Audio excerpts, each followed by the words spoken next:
Turner,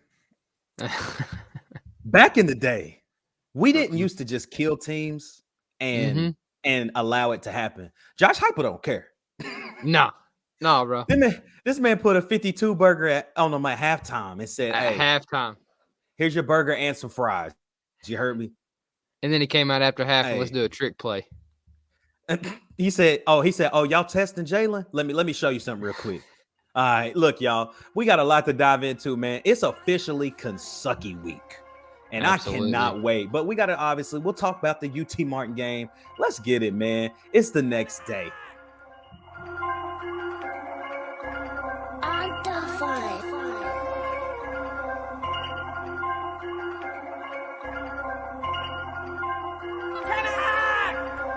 It's the North Ender set to race onto the field.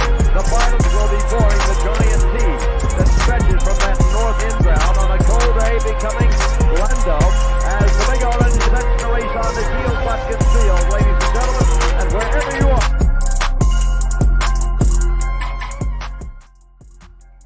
That is the Tennessee that I have wanted to see for years. Absolutely. Like, bro, them dudes came out and handled the business and said, absolutely, we out. It's simple. Without our whole secondary. Dude, first of all, that we got it. Oh my gosh.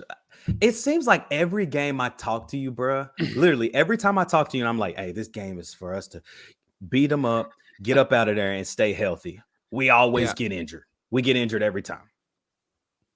Turnage got hurt. Turnage it's a concussion, you think, right? I would say so. It didn't look too good. This looked like I didn't even see it. Yeah. Yeah. Well, was Christian Charles really hurt? Like, I know he got hurt at the end of the last game against Bama. He didn't play at all. Nah, I saw him moving around, just dapping people up. I wonder if it was strategic to chill out. I would say probably precaution, just like the Tillman thing. I think Tillman could have played, but I mean, it's kind of like 50-50, like, do we play him like a series to get him back in, or do we just rest him? That way he's fully 100%. Yeah, and for everybody asking, Cedric Tillman's playing Saturday, folks. I can promise you. Oh, 100%. 100%. Cedric Tillman is going to play Saturday, and I'm excited to see what happens because that's going to be fun. But Tennessee handles business, man. I mean, y'all saw it, 65-24. The boys was up 52-7 at halftime. Hendon Hooker played every bit of about 24 minutes. And still had over 275 yards in the air. Literally, still had 3 touchdowns, 276 or something like that. Yeah. Like 18-24, I think, was he? 18-24? 75%. I mean, dude. Y'all, we're watching a man win the Heisman right before our eyes, bro. And hey, man, I ain't even gonna lie though. Hyatt keeps putting up these numbers. I mean, did you see that stat where his numbers are already almost better as Devontae Smith's 2020 Heisman stats? Yeah, yep. And he's got a little over half the catches. He's got 40 catches. Yeah, 777 yards, and he's got 2 more touchdowns already. Yeah, halfway through the season. But they ain't putting Jalen Hyatt in that conversation. No, not yet. I mean, they won't. I don't think they will. No, I don't think they will either. But I'm just like the aspect of like, we kind of talked about it. I was 100% like we got Hyatt another year. If he keeps this up, man, he's making an NFL. Yeah. I mean, I don't know. Hey, the worst thing that can happen to Jalen Hyatt is what happened to Cedric Tillman. Now, we know Cedric Tillman's still going like first, second, third round simply because he is an NFL type receiver. But with Jalen Hyatt, you don't want the same thing to happen. You don't want him to come back, get hurt, and miss half the season. So yeah, if he can go, which I'm sure everybody is looking at him now, it's time to go, bro. So, but 65-24, Tennessee handles business, man. I was so underwhelmed with the backups. Just everybody. It was terrible. Yeah. I mean, Except dude, for, it was I mean, UT Martin. except for William Wright. I mean, props Oh to you, yeah, man. Walk William. on. Hey, walk on. You deserve all the respect, bro. You killing, and Yeah. so I appreciate you because now you've earned yourself some clock, bro. I can promise you that. Yeah, I can promise you that. especially if Kamal and Charles ain't back. I'm gonna say Kamal is gonna be back. I know he's dealing with that lingering hamstring injury. Kamal Haddon is gonna play football Saturday, bro. I can promise you that. I could see that. I would hope. God Almighty. I'm hoping McCullough plays too. I know. Tank playing. You know he's playing. Man, right here at this moment, man. Hey, like, comment, subscribe, man. Join the channel. Subscribe. Share this thing out, y'all. We hit our first goal as a straight up Tennessee family, and that's surpassing the 100 followers on Instagram. We've done that on Facebook as well. It's time to ramp up Twitter. Time to ramp up YouTube. But we also got some. Go ahead. We at 80. We're at 80. 100. Man, y'all, we got some incredible things happening, man. We are officially on all podcast things, Apple Podcasts, Spotify, Anchored. If you go to Anchored, type in Straight Up Tennessee, listen to the pod, man. We're all over everything. So if you can't get to YouTube, we made it easier for you. Get on Apple Podcasts, get on Spotify, get on Anchor, get on Google Podcasts, and check out Straight Up Tennessee. Share that thing out, man. We are just building a family here. It's been amazing starting the giveaway. With the giveaway, man, we saw a lot of responses. The 2 merch pieces, man, fire. And once we get them in, you know, we got a couple of things up our sleeves that we're going to be doing. But with the giveaway, if you haven't entered, you have until Friday, October 28th. So make sure you get in there. And then to figure out who won, we'll do that on our next day episode after the Kentucky game next week. So you'll be able to choose between the crew neck sweatshirt with the Straight Up Tennessee hit on the chest or the black hoodie, which I love the hoodie. The hoodie with the Straight Up Tennessee right above the pocket and the TN with the gray stripe. Gas. So you get to choose between the two, and then you'll also get a pair of Tennessee men's basketball tickets to an upcoming game here within the next few weeks. So thank you for everybody who's supporting and who has entered the giveaway. You don't understand how much that helps the Straight Up Tennessee family and all the algorithms and stuff. But y'all, the channel's growing, the fam is growing, and I'm just looking forward to this time next year. Like, what the heck is this thing gonna be, bro? So absolutely, because it don't end after football. No. Hey, the basketball team has a game this Friday, the 28th, against Gonzaga. It's a exhibition game. So, and let me say this right now too. Turner's not gonna do a ton of talking on this, but I'm gonna do some of these, y'all. Ja Morant, bro. Ja Morant is different. That man at the end of the game in the interview, Turner, I know this is completely left field, but I have to tell you this. This man at the end of the game he interviewing blah blah blah. There's like, thanks Ja for everything, man, and have a good night. He said him ski. he said he's him ski, bro. Him ski. I'm like, Ja Morant, that man had 49, 8, and 6. Like, he's different. So no problem. But man, looking back at this game Saturday, I mean, we all knew what was going to happen. We didn't know how. Man, we were way off in score predictions. They scored way more than I thought. I didn't think Heupel was going to do that to him. But now I know we got a dog back there at Coach Heupel that he's like, if we're supposed to beat you, we are going to. I mean, we're up one. I think we were up 38-7, and we were still throwing the ball. And I was like, oh my God, I love it. I love it. We came out after halftime throwing the ball with Joe Milton. Yeah, we did. Man, hey, scary real quick. Scary thing for Taven, man. Looked like a collarbone to me. Yeah. Did you see that? Yeah. Did they release anything? Have you heard? I hadn't seen anything on that. Yeah, it just looked scary to me. I mean, I hope he's good. I think he will be. Uh, Mm-hmm. but man, I'm gonna just tell you, I am getting more and more and more and more and more hopeful for what could be here in the next few weeks, dude. Like Georgia, Kentucky, like these two games are what I've waited for all year. Like everybody was hype about Florida, everybody was hype about Mm-hmm. Alabama, but these two games, I feel like we're gonna. And it's funny that we keep saying this, but isn't Mm-hmm. it not true that it's like we really gonna find out who we are in the next 2 Yeah, weeks? absolutely. And I'm gonna just put a thought in your head right here. Just think about this. We're doing this next day episode kind of late. So AP polls out. So we beat a ranked Pitt team. We have beat a ranked Florida team. A ranked Bama team. I skipped LSU, a ranked LSU team. Okay. We beat Kentucky, ranked. Georgia, ranked. South Carolina is now 25th in the nation.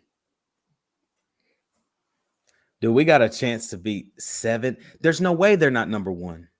You beat Georgia, you're number 1 anyways. Yes, but I'm saying like even I don't like this goes past rankings now. This goes towards college football playoff talk. This is college football playoff talk. Okay, let's take one away. Let's say we lose to Georgia. Okay. South Carolina's ranked when we play them. 6 top 25 teams. And the only team we've lost to is the number 1 team in the country. There's no way. And that's the difference in AP versus coaches versus the CFP. It doesn't make a ton of sense why they don't all rank based off the same system. Mm-hmm. You know what I mean? And but when we talk college football playoff, it's like there's in the CFP, bro, Tennessee, in my opinion, is number 1. Absolutely. Based off of strength and schedule and wins, right? Like, am I tripping? Am I left field to say that? No, you're not, because if LSU keeps playing the type of football they're playing, they'll be top 10 here pretty soon. If they keep playing. Yeah, where did they go? Where'd they jump to? Kentucky's still 19. So 17, I think. Where'd Ole Miss drop? 15. Okay. LSU's 18. Did Alabama move any? No, they're 6th. Top 6 stayed the same. Mm-hmm. I thought TCU jumped to 7. Yeah, they should have. They've been playing great. They've been playing good football. Oklahoma State, did they stay at 10 or did they go to 8 or 9? They're 9. Oregon jumped to 8. Because of UCLA win. God almighty, I can't stand Oregon. Anyways, my point being, like you said, if Tennessee loses one game, even Turner, man, I was having this conversation with somebody today, man. Even if you lose to Georgia, you have to get in. If you beat Georgia and you lose to Alabama, whoever, you have to get in to the playoff. There's no way. I'm going to go ahead and call something. Bold prediction here. Take some hate from it, whatever. Alabama will not be in the SEC championship. That team is weird, ain't it? Did you watch the game last night? It was the most. It was the most non-blowout game I've ever seen. Yeah, I mean, you watch the game. Mississippi State would drive the football, almost get in the red zone, turnover, pick, fumble, or something, turnover on downs. Every time. It was a super close game. I just don't know what it is, but Bama just don't look the same. You know what it is? It's like it's almost. I'm almost comparing it to like honestly, Peyton Manning at the end, towards the end of his career, even right now, like Aaron Rodgers. You've got Bryce Young, you've got Aaron Rodgers, who is this amazing football player, and then everyone else around him is just okay. That's it, and like that's what's happening with Bryce Young right now, and so that is why Alabama is just okay to me. Yeah. I don't know who they lose to, but man, they have to go to LSU. And I was say LSU keeps playing with the way they're playing. Let me ask you this. Okay. Let me ask you this before you answer this. Now, listen, LSU and Alabama play the same day as Tennessee and Georgia, who gets the CBS game? 1 and 2 or 1 and 3. I say us. Do they do that intentionally to give LSU a night game against Alabama? I've been thinking about that literally for the last couple days. I was like, does it benefit LSU to play at 7 to get a night game to possibly beat those guys? I think it does 100%. So, well, and I don't mean to interrupt. The biggest thing about LSU that we did, we shut down Jaden Daniels in the run game. That's their it factor. When he is a problem in the run game, it opens up so much more for them. They're literally unstoppable. When you make him a pass first guy and you take the run away, he's not going to beat you. I mean, he still had 300 yards against us, but we beat him 40-12. Yeah, but he only had 38 rushing yards. 38 rushing yards. Yeah. That is how you knew. And here's the thing. Levis, I'm talking about Kentucky. I'm looking forward a little bit. Will Levis is not as athletic as any quarterback we've played all year. However, he does have the biggest arm. However, he is bound to throw an interception at some point during the game. He throws a lot of interceptions.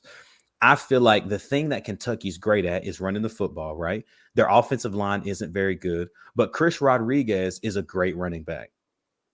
We've seen great running backs all year. Okay. There's only one. I know they're college athletes and they're really good. The only thing that's making me nervous right now is it's supposed to rain. I see a little thunderstorm. It's a pop-up thunderstorm. I mean, I know that's you're 6 days away. Right. But I would rather it not rain. Or rain at noon. We play at 7, baby boy. Hey, true. Just don't rain at 7. I'm with you. Don't rain at 7. Hey, don't rain at 7. Back to the I'm high. I'm on an LSU high right now. I just think they're playing really good football. They are. And it's like we kept him to 38 yards, beat them 48-12 or 40-12. 40-13. 40-13, yeah. He had yesterday against Ole Miss. He had 23 carries, 121 yards. He ran the ball 23 times. 3 touchdowns. 23 times. He had more than the running back. That's why they lost. Absolutely. Absolutely. You had to neutral. And I feel like, okay, is Tennessee's secondary as bad as we think? Kinda, right? Mm-hmm. But it's because the game plans have been to literally neutralize this quarterback to do one thing. Bryce Young almost beat us doing it because we know Bryce Young didn't. I don't think Bryce ran once against us. He didn't. But he extended plays.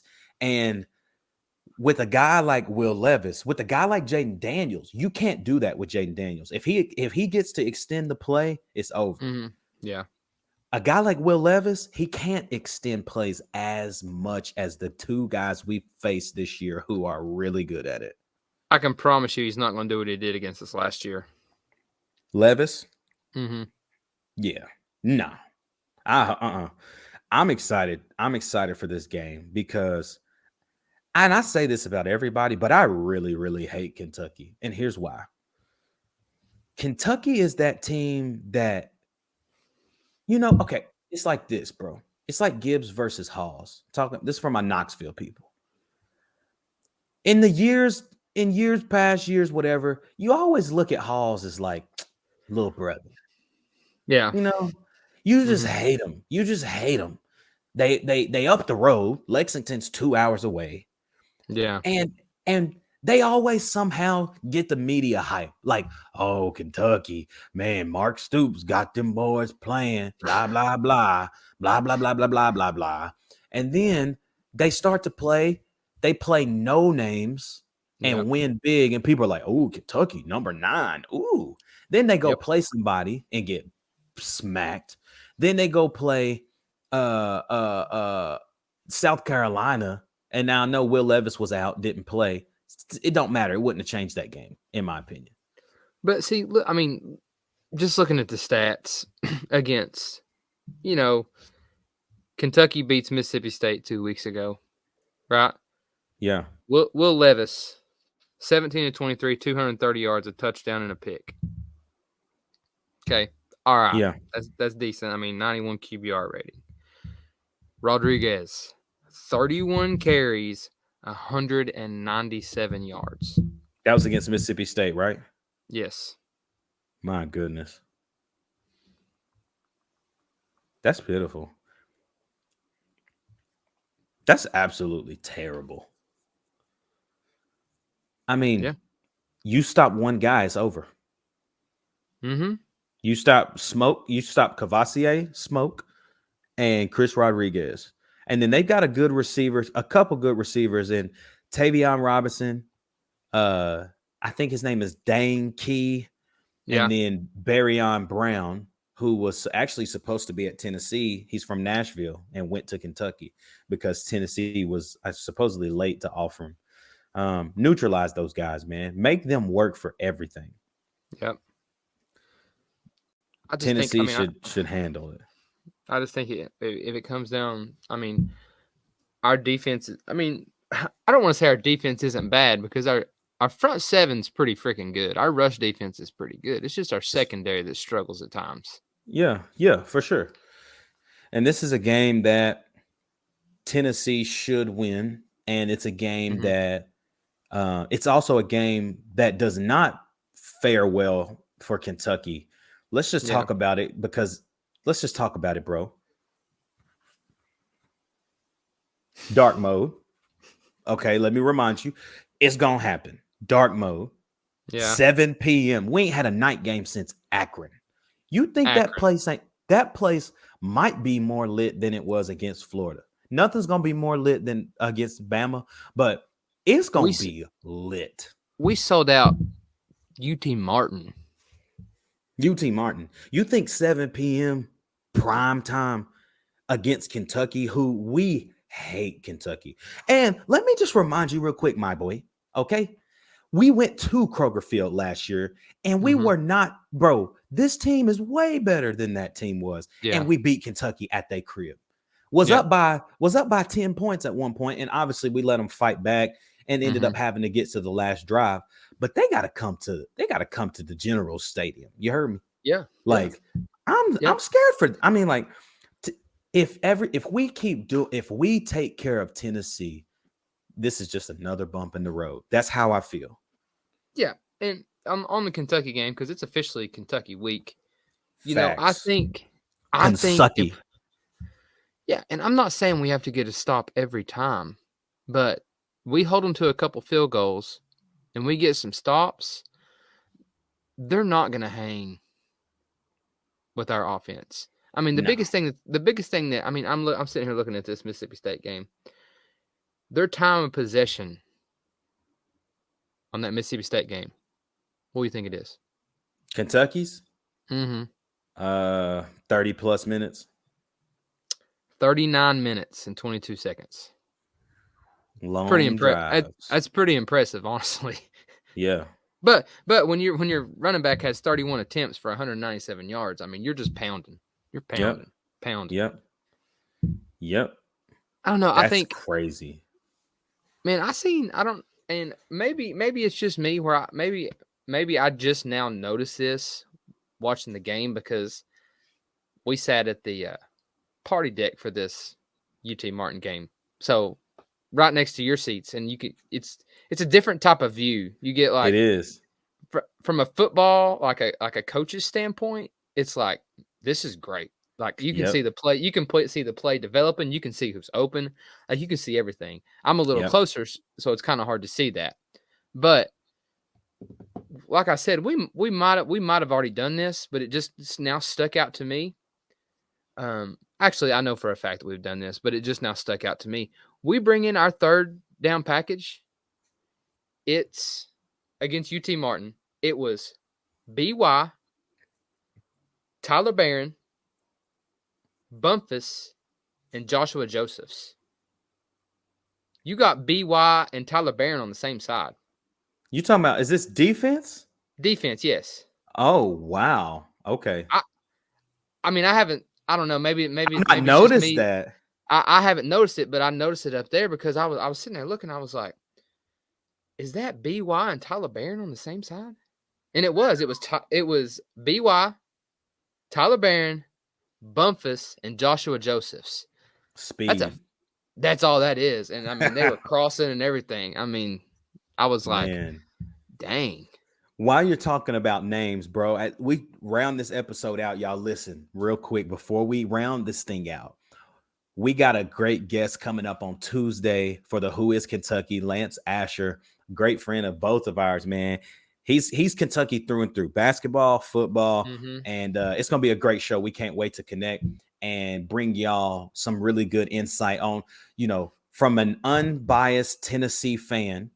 We're going to bring in Lance, and he's going to talk to us about Kentucky. And I'll tell you, he's nervous, okay? They nervous. All of them Kentucky fans nervous because they already know the vibe. However, as we round this thing out, Turner, we didn't get to this, but let's talk about it now since we got the time and since we about to end this thing up.